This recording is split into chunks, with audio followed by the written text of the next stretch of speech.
오늘은요 종료주일입니다. 고난주간을 시작하는 종료주일.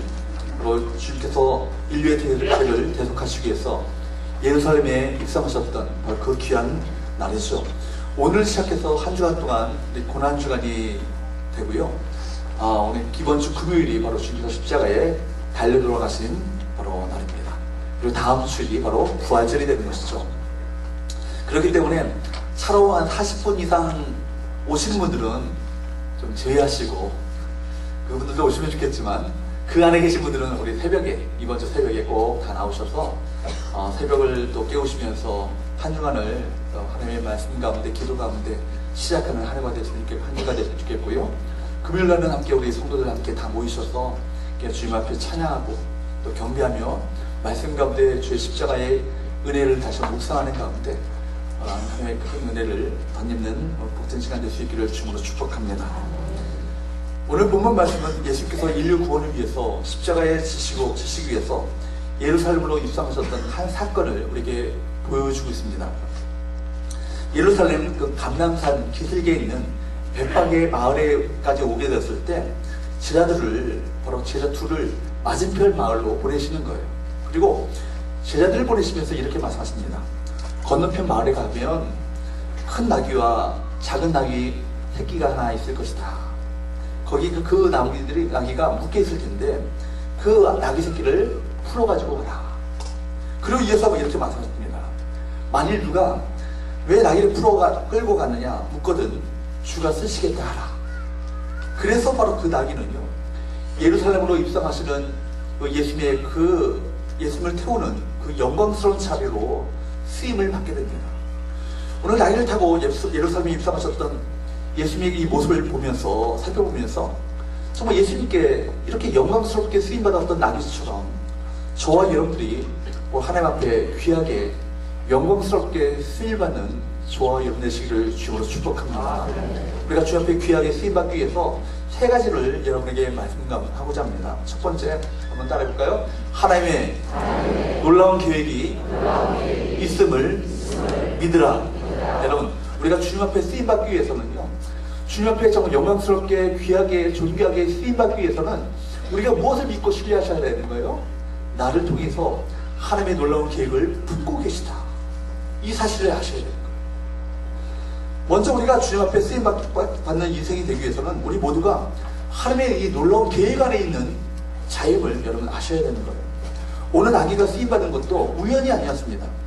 하나님의 놀라운 계획 안에 있었던 사건이었던 것이죠. 예수께서 나귀를 타시고 예루살렘의 성에 입성했다라는 이 사건은요, 이 네 복음서 전체가요 다 기록하고 있는 사건이에요. 모든 복음서가 다 이를 기록하고 있습니다. 그만큼 이 사건은요, 제자들에게 커다란 충격을 줬고 인상이 깊은 사건이었음을 우리에게 말씀해 주고 있는 것이죠. 그런데 우리가 여기서 주목해야 될 것은요, 마태복음에서는요, 다른 복음서와 다르게 예수께서 나귀를 타고 예루살렘에 입성하셨다는 이 사건이, 이것이요, 구약의 선지자 스가랴가 500년 전에 미리 예언했던 사건이 오늘 이루어지게 됐음을 말씀해주고 있는 거예요. 한번 4절과 5절을 한번 읽어보도록 할까요? 4절과 5절 말씀을 읽어보도록 합니다. 시작! 이는 선지자를 통하여 하신 말씀을 이루려 하심이라. 일러스되 시온 딸에게 이르기를 내 왕이 내게 임하나니 그는 겸손하여 나귀 곧 멍에 매는 짐승의 새끼를 타도다 하라 하였느니라. 아멘. 이게 무슨 말씀입니까? 말하자면 마태오는 바로 예수님을 바로 왕으로 이해했기 때문에 지금 예수님의 그 예루살렘 입성을 왕의 바로 왕국 입성으로 그려주고 있는 거예요. 그걸 그렇게 묘사하고 있습니다. 구약에 예언된 왕이라는 이 바로 것이죠.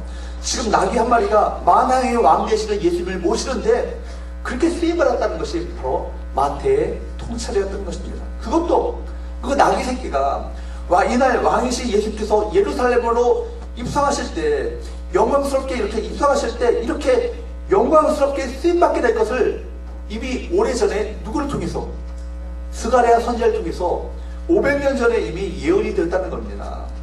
다시 한번 본문 4절 한번 보도록 합니다. 본문 4절 말씀을 보게 되면 여기 스가랴 9장 9절 한번 보도록 할까요? 스가랴 9장 9절 한번 읽어보도록 합니다. 시작! 시온에 따라 크게 기뻐할지어다. 예루살렘에 따라 즐거이 부를 지어다. 보라, 내 왕이 내게 임하시나니 그는 공의로우시며 구원을 베푸시며 겸손하여서 나귀를 타시나니 나귀의 작은 것 곧 나귀의 새끼니라. 아멘. 여러분 정확하게 예언하고 있지 않습니까? 여러분 이거요 1년 2년 전에 예언한 게 아니라 자그마치 500년 전에 스가랴 선지자를 통해서 예언하신 말씀이에요. 어떻게 예언하셔요? 보라, 내 왕이 내게 임하시나니 그는 공의로우시며 구원을 베푸시며 겸손하여서 뭘 타신다고요? 나귀를 타시는데 나귀의 중에서도 특별히 나귀의 작은 것 곧 나귀 새끼입니다. 여러분 그것도 나귀 새끼가요 바로 예루살렘 왕이시 예수님을 모시는 이것을 바로 정확하게 나귀 새끼가 주를 모시게 됐다는 것을 예언하고 있어요. 4절 말씀을 다시 한번 보도록 합니다. 21장 4절 말씀 시작.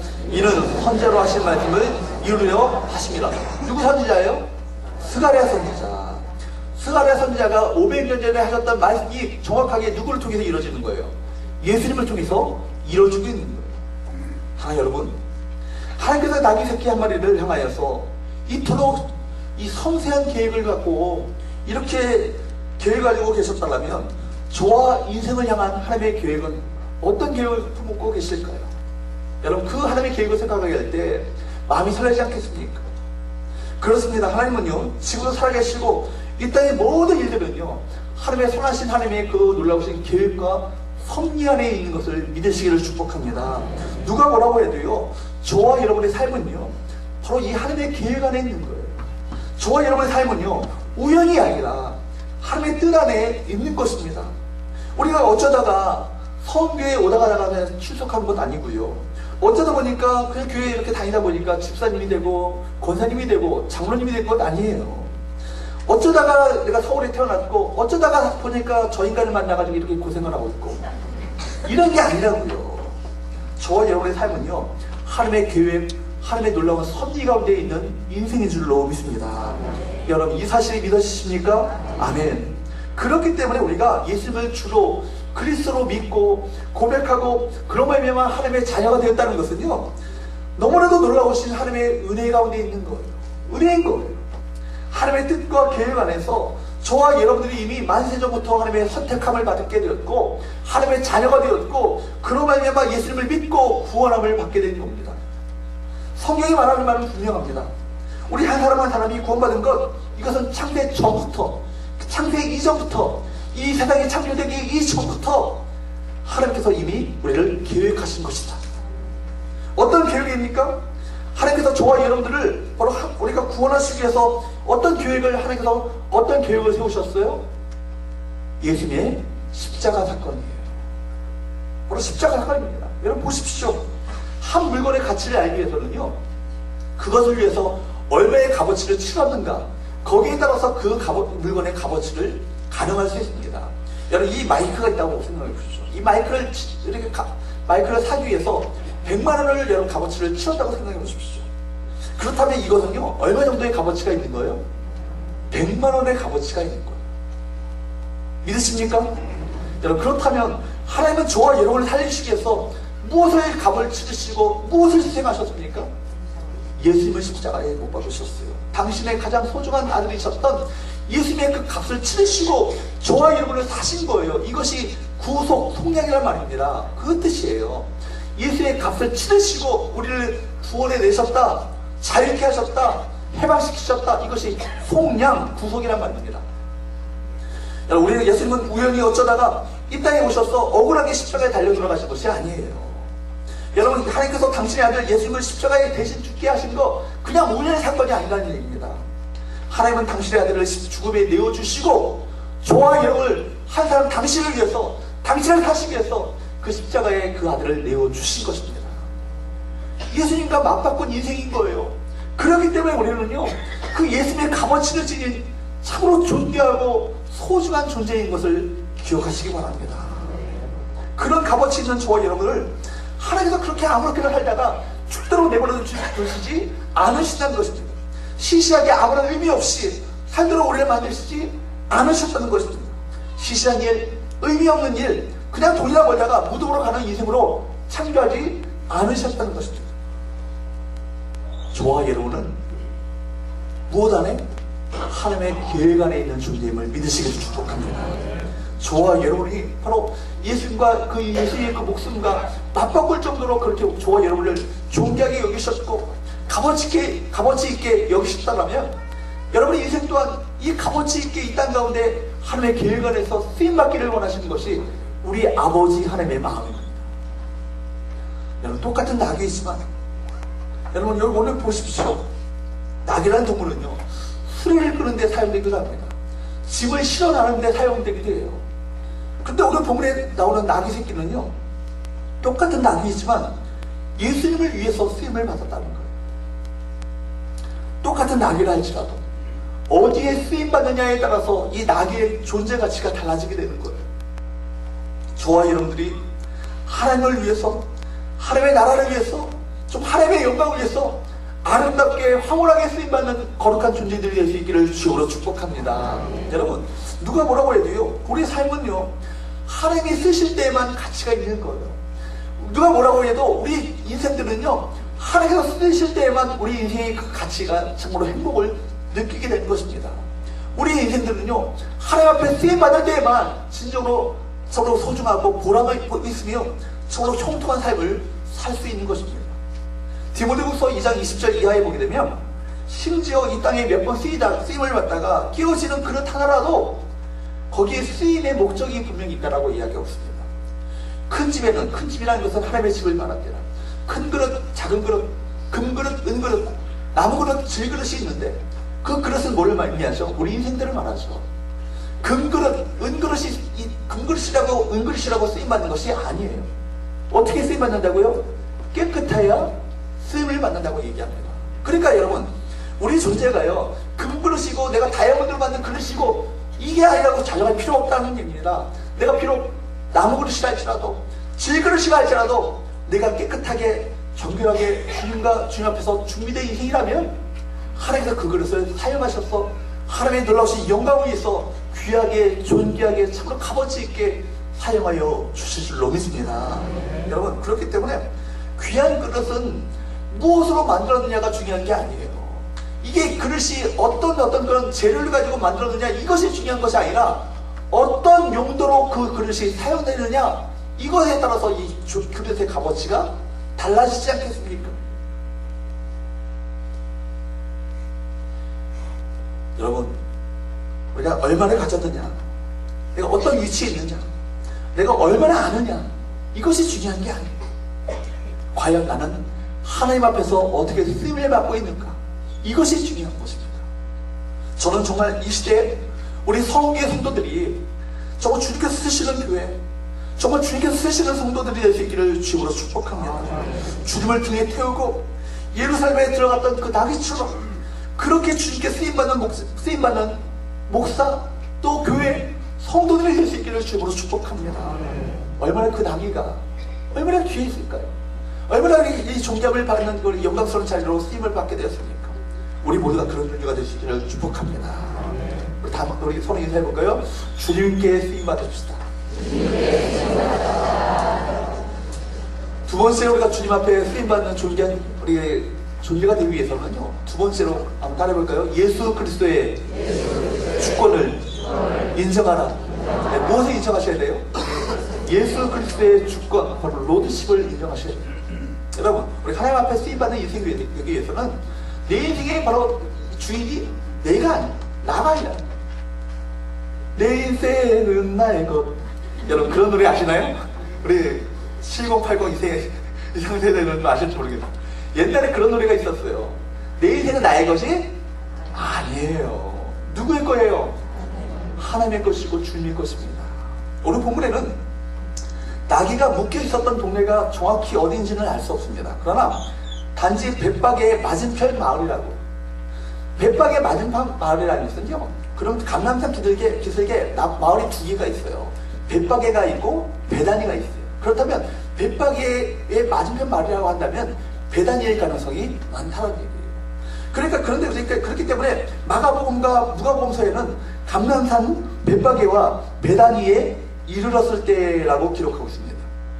그래서 여기서 우리는 이 동네가요, 벳박에가 아니면 베다니라는 것을 우리가 알 수 있는 거예요. 백박이나 배단이나 거기서 거기에요. 바로 그 옆 동네입니다. 중화동이나 면목동이나 중화동이나 신내동이나 그 동네가 그 동네거든요. 근데 여기 여러분, 이 동네 두 마을은요, 예수님과 아주 밀접한 관계를 갖고 있었던 동네예요. 예수께서 예루살렘에 방문하셨을 때에는 언제나 예루살렘에 들어가셔서 죽으신 것이 아니라 어디 동네에 오셨어요? 베다니 동네에 오셨어요. 베다니 동네에 오셔서 죽으셨어요. 그것도요, 바로 베다니는 마르다와 마리아가 살고 있었던 동네입니다. 예수께서는 이곳에 오셔서 마을 사람들과 함께 식사도 하시고 말씀도 함께 서로 나누셨던 것이죠. 베다니는 예수를 위해서 식사를 준비하였던 마르다, 또 예수의 발밑에 앉아서 말씀을 즐겨 듣던 마리아가 있었던 곳입니다. 뿐만 아니라 그들의 오빠, 죽은 지 나흘이나 되었던 나사로를 살렸던 곳이 어디예요? 베다니예요. 주님은 이 마을에서 나병 환자, 문둥병자를 고치셨고 또 죄 많은 여인의 그 아픔을 어루만지시기도 하셨습니다. 이 베다니는 바로 슬픔의 집, 가난한 사람의 집이라는 뜻을 갖고 있습니다. 예수님은 아픔과 슬픔, 고통과 질병을 삼키며 살아가고 있었던 베다니 사람들, 참 어려운 사람들의 친구가 되어주셨고 그들의 희망이셨던 것입니다. 나중에 부활하신 후에 승천하기 전에 바로 베다니 마을 앞까지 나가셔서 손을 들어 그들을 축복하신 후에 하늘로 올리셨다라고 누가복음 24장 50절에서 53절 말씀은 말씀하고 있어요. 그만큼 바로 베다니에 대한 주님의 애정은 대단했던 곳이죠. 주의 사랑을 특별하게 입었던 곳이 바로 베다니였습니다. 그때 그곳에 모였던 많은 사람들이 결국 예루살렘으로 들어가서 기도하고 찬송하다가 성령의 충만한 은혜를 그들이 경험하게 됐죠. 결국 그들이 세상을 변화시켰습니다. 그렇기 때문에 여러분, 베다니와 벳박의 사람들은요, 모두가 예수님이 어떤 분이신지, 예수님이 과연 누구신지를 누구보다도 분명하게 알았던 사람이 누굽니까? 베다니, 벳박의 사람들이에요.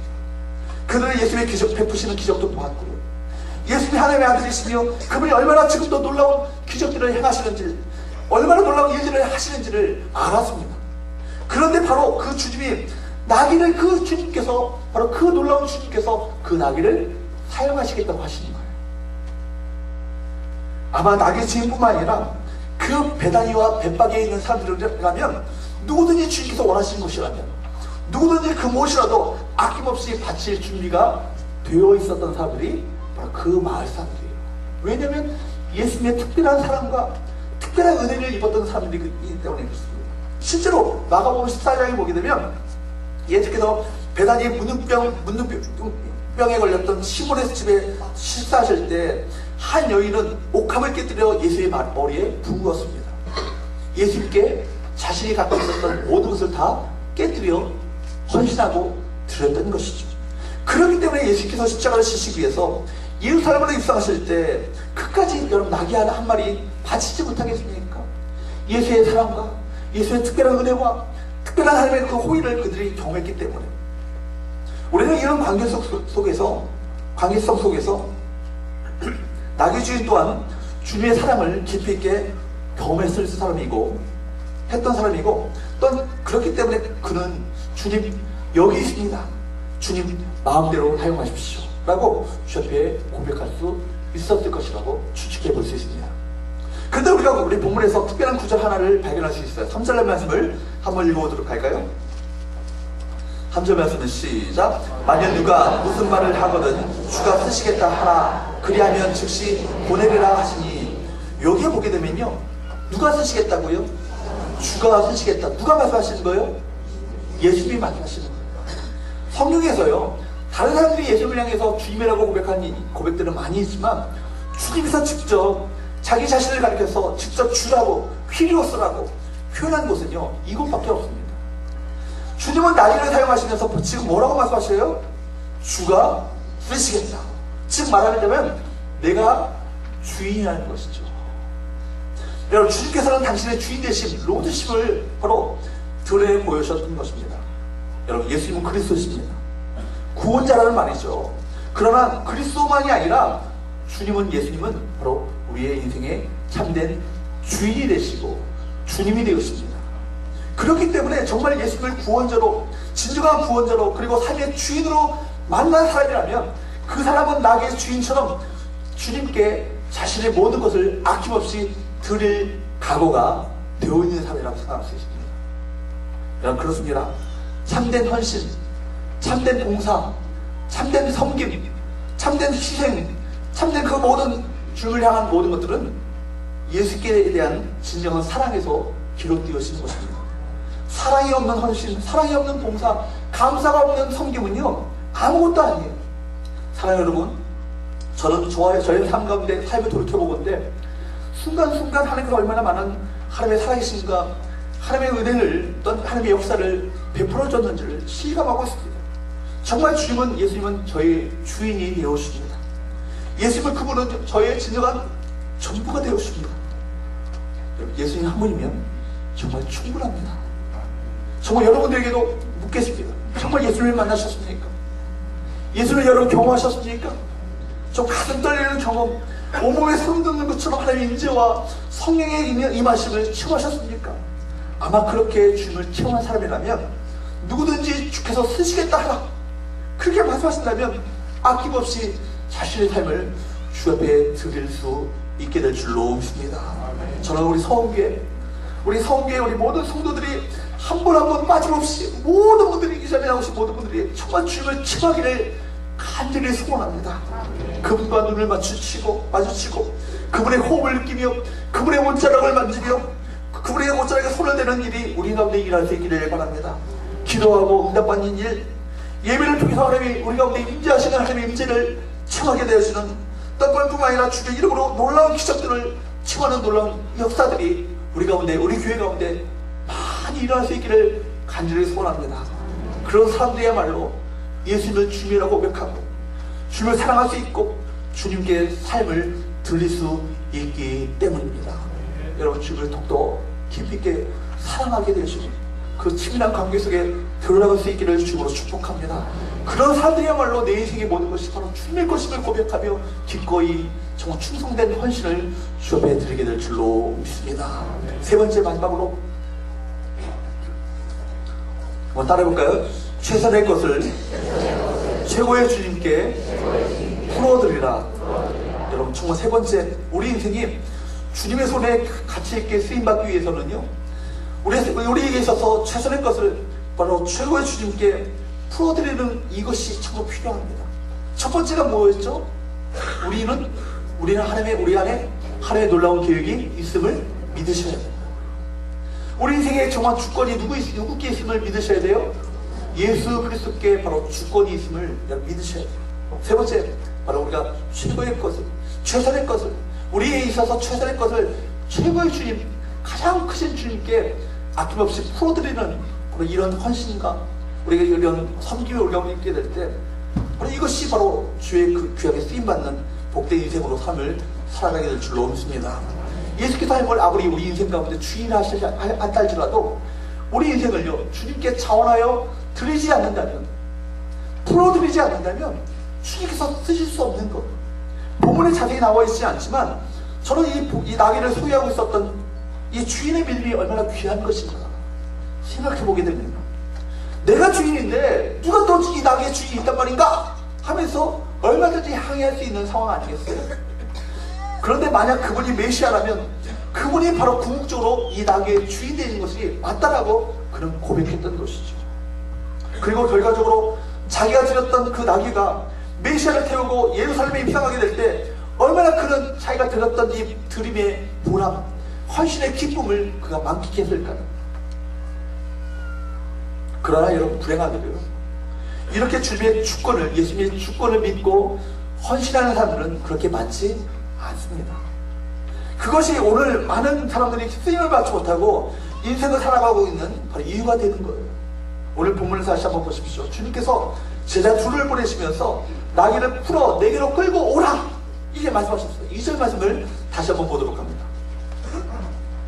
우리 같이 한번 읽어보도록 합니다. 시작. 이르시되 너희는 맞은편 마을로 가라. 그리하면 곧 매인 나귀와 나귀 새끼가 함께 있는 것을 보리니 풀어 내게로 끌고 오라. 아멘. 풀어 끌고 내게로 오라. 여러분, 풀어 내게로 끌고 오라. 주님께서는요, 매는 나귀를요 어떻게 해요? 풀어서 내게로 끌고 오라고 하셨어요. 여러분, 매인 것을 여러분 매여 있다면, 여전히 매여 있는 나귀라면 이 나귀를 데려올 수 없는 것이죠. 이 나귀를 데려오기 위해서는 먼저 무엇이 필요해요? 무엇이 필요합니까? 풀어야 되는 거예요. 매일 나귀를 먼저 풀으셔야 되는 거예요. 매일 나귀를 풀으셔서 끌고 와야 주님께 드릴 수 있는 것 아니겠습니까? 사실 사람들에게는요, 묶어놓고 있는 것이 얼마나 많은지 몰라요. 어떤 분들은요, 돈을 꽁꽁 묶고 있습니다. 누가 가지고 갈까봐 대학교 하브람에 넣고 있어요. 어떤 분들은요, 시간을 묶어놓고 있어요. 자기 자신을 위해서 이것도 저것도 메워놓고 있는 사람들이 많이 있습니다. 또 어떤 분들은요, 자신이 원치 않지만 묶여있는 사람들도 있습니다. 질병에 묶여있는 가정도 있을 수 있어요. 주님을 위해서 마음껏 헌신하고 싶은데 사업과 물질에 묶여있는 사람들도 있습니다. 그런 분들은 모든 묶인 것들이 풀려지는 놀라운 역사가 일어나기를 주님으로 축복합니다. 아멘. 묶여있는 것은 좋은 것이 아니에요. 우리 모두가 무엇이든지 주님을 위해서 풀어드리고 주님을 위해서 내어드리는 그 아름다운 헌신이 있게 되기를 주님으로 축복합니다. 아멘. 이 모든 것들이요, 주님이 쓰지 않으신다면 내가 진정히 가치 있게 이것을 쓰는 것이 아닙니다. 하나님이 날 쓰지 않으시면 결국 누가 날 쓰게 되는 거예요? 마귀가 날 쓰게 되는 거예요. 내 시간 하나님이 쓰지 않으면 누가 빼앗아갑니까? 그 시간이요, 마귀가 빼앗아갑니다. 내 재능 하나님이 사용하지 않으시면 사탄이 침략합니다. 내 물질 주님을 위해서 쓰지 않으면 세상이 빼앗아가 버리고 하는 거예요. 내 육체 하나님의 영광을 위해서 사용되지 않으면 사탄의 노예가 되어버리고 합니다. 그러므로 여러분의 모든 것이 하나님의 임재가 있는 거룩한 성전이 될 수 있기를 주님으로 축복합니다. 내 육신 또한 하나님의 임재가 있는 거룩한 성전, 그러기에 내 육신 또한 바로 하나님의 것임을 고백하면서 하나님의 용도에, 하나님의 쓰임에 귀하게 사용될 수 있도록 기도하시고, 내 건강, 내 시간, 내 재능, 내 물질까지도 바로 하나님의 것임을 고백하면서 주님 앞에 기꺼이 풀어내어 드릴 때 그것을 받으시고 그것을 통해서 놀라운 하나님의 영광스러운 역사를 우리 가운데 나타내 보여주실 줄로 믿습니다. 여러분, 사랑하는 여러분, 나귀 한 마리 쓰는 것도요, 500년 전에 성경에 미리 이것을 기록해 두었다면, 나귀 새끼 한 마리 쓰는 것도 500년 전에 하나님께서 성경에 500년 전에 이것을 성경에 예언해 주셨다면, 성은교에서 제가 목회하는 것도 우연이 아니고, 성은교에 여러분이 나오셔서 이 교회를, 주의 몸된 교회를 아름답게 받들어 섬기시는 것도 우연이 아니고, 이전에 함께 이 주 앞에 예배하는 것, 이것 또한 하나님의 놀라운 계획 안에 있는 것을 믿으시기를 축복합니다. 하나님의 계획 안에 있기 때문에요, 다 지금 눈을 뜨셔야 되는 거예요. 졸지 마시고. 이 시간 예배가요, 여러분 창세전부터 계획하셨던 이 2017년 5월 4월 9일 예배를요, 주님께서 만세전부터 계획하여 놓으셨다고요. 믿으십니까? 여러분, 그 사실을 알게 되는 순간 이 예배 가운데 우리는 정말 어떤 사람에게 있어서는 이 예배를 정말 주를 만나는 감격스러운 예배가 될 수 있을 것이고, 이 예배가 내 생활을 정말 180도 바꿔놓을 수 있는 정말 하나님의 임재를 경험하는 능력 있는 예배가 될 수 있어요. 그렇기 때문에 이 예배 가운데 임재하시는 하나님의 영광을 사모하시면서 예배를 드릴 수 있어야 할 줄로 믿습니다. 그리고 주께서 쓰시겠다 하라, 이 말씀을 듣는 순간 여러분 인생이 바로 주 앞에 쓰임받는 복된 인생들로 바뀌어지는 놀라운 역사가 일어날 수 있기를 주로 축복합니다. 말씀을 정리합니다. 우리 세 가지를 말씀을 드렸어요. 우리가 주 앞에 귀하게 존귀하게 살기 위해서는 첫 번째, 우리 인생은 하나님의 놀라운 계획 안에 있음을 믿으셔야 돼요. 믿으십니까? 내 인생은 나의 것이 아니라 누구의 주권 아래? 예수 그리스도의 주권 아래 있음을 믿으셔야 합니다. 뿐만 아니라 우리의 최선의 것, 바로 최고의 주님께 아낌없이 풀어내어 드릴 때, 그때만이 바로 주께서 그것을 받으시고 하나님의 놀라운 영광스러운 역사에 우리 인생을 사용하여 주실 줄로 믿습니다. 그래서 우리 이제부터 우리 성교회가 이제부터 정말로 이제까지도 아름답게 쓰임받았지만 더욱더 존귀하게 귀하게 주님께로부터 쓰임받는 교회가 될 수 있기를 주로